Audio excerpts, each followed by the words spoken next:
नमस्कार, राधे श्याम।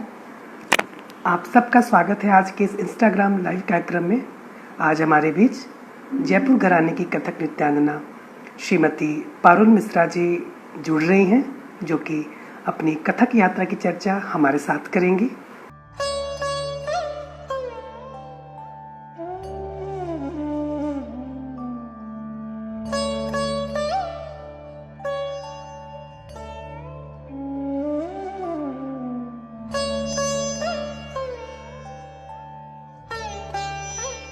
कैसे शुरू हुआ आपका बचपन में कथक नृत्य का सफर?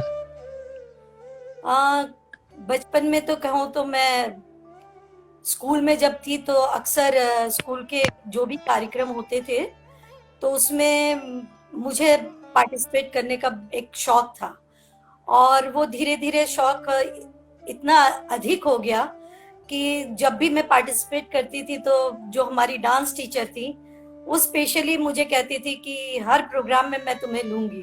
यानी मेरे अंदर कोई ऐसी कला की बात थी जो मेरी टीचर को दिखती थी।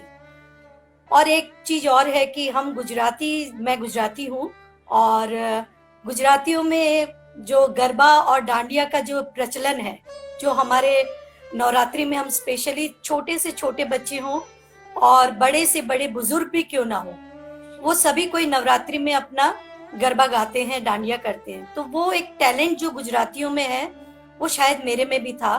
तो वो फोक है, लेकिन फोक में भी एक अपनी खूबसूरती है।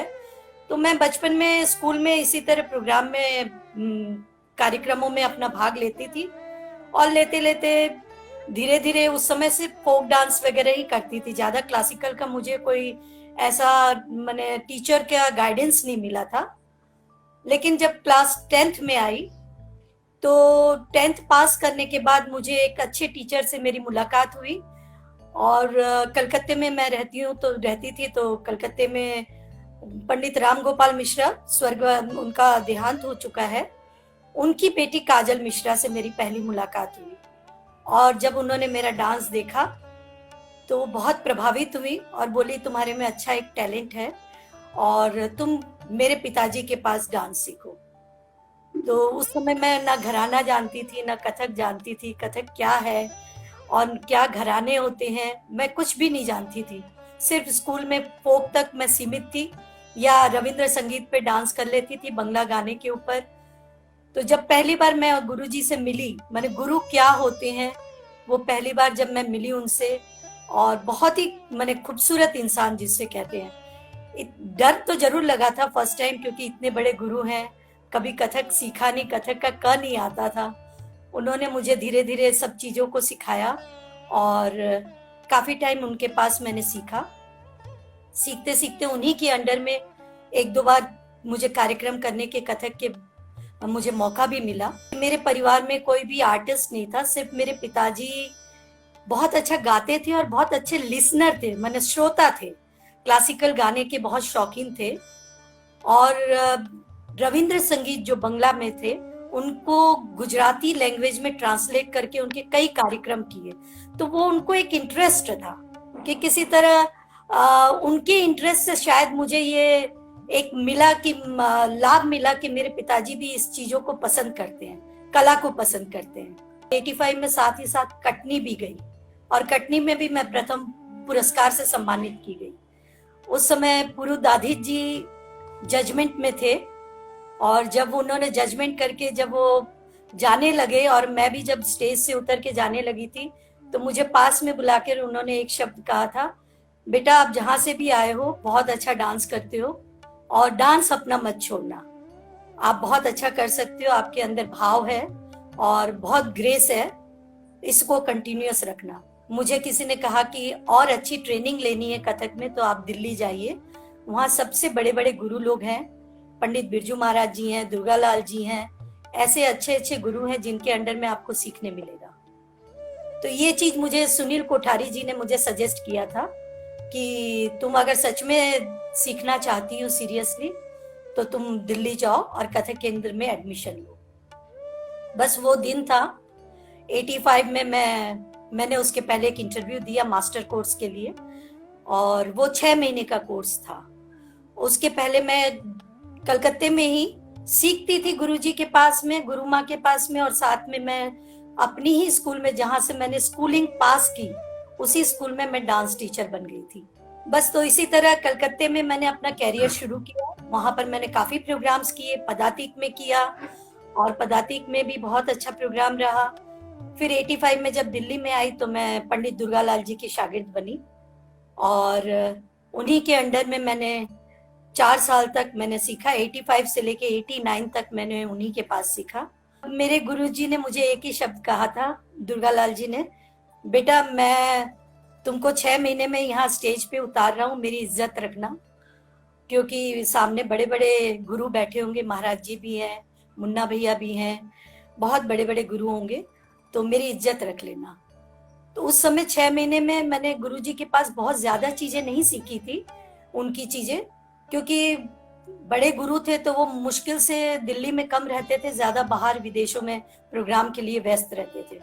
तो मुझे उन्होंने कहा तुम्हारे प्रोग्राम से पहले मेरी कुछ सीनियर स्टूडेंट्स हैं जो तुम्हें हेल्प कर देंगी तुम्हारे प्रोग्राम के लिए, और मैं प्रोग्राम के दिन कैसे भी करके तुम्हारे पास पहुंच जाऊंगा। और वो दिन मुझे इतनी घबराहट, कथक केंद्र के इतने बड़े बड़े लोगों के सामने नाचना, आप भले इलाहाबाद में नाच लिए, कलकत्ते में नाच लिए, लेकिन इन सब के सामने नाचने के लिए एक जो घबराहट थी, वो मैं आज भी सोचती हूँ तो लगता है कि पता नहीं वो कैसे मैं कर गई।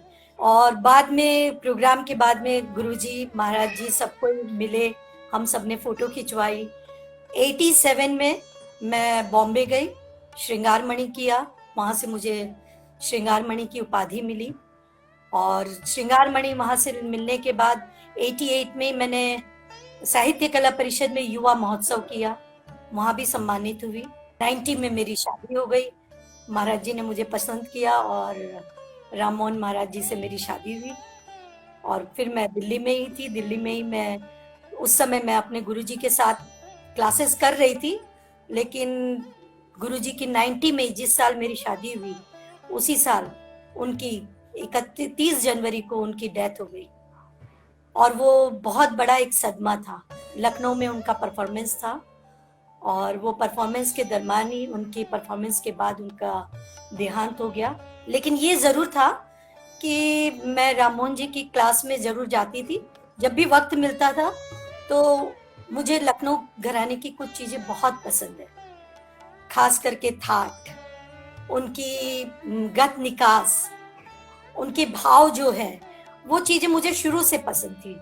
जी, आप जयपुर घराने की डांसर हैं और आपने जयपुर घराने के 2 महान गुरुओं से नृत्य की तालीम प्राप्त की, तो कुछ बंदिशें हम सुनना चाहेंगे आपसे।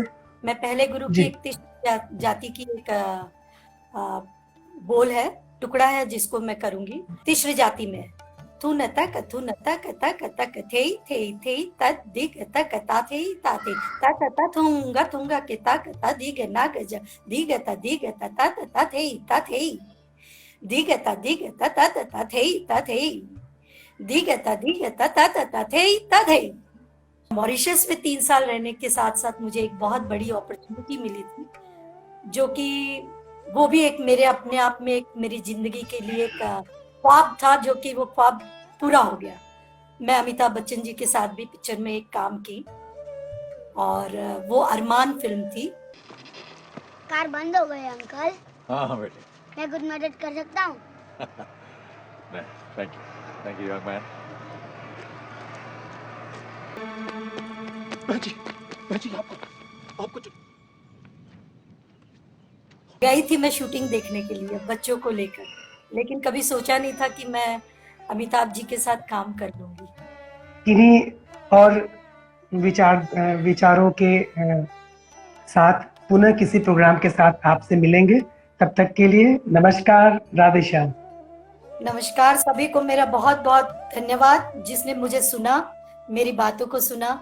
अगर मेरी बातों में कहीं कोई त्रुटि हो, कोई भी तरह की, तो मैं क्षमा चाहूंगी।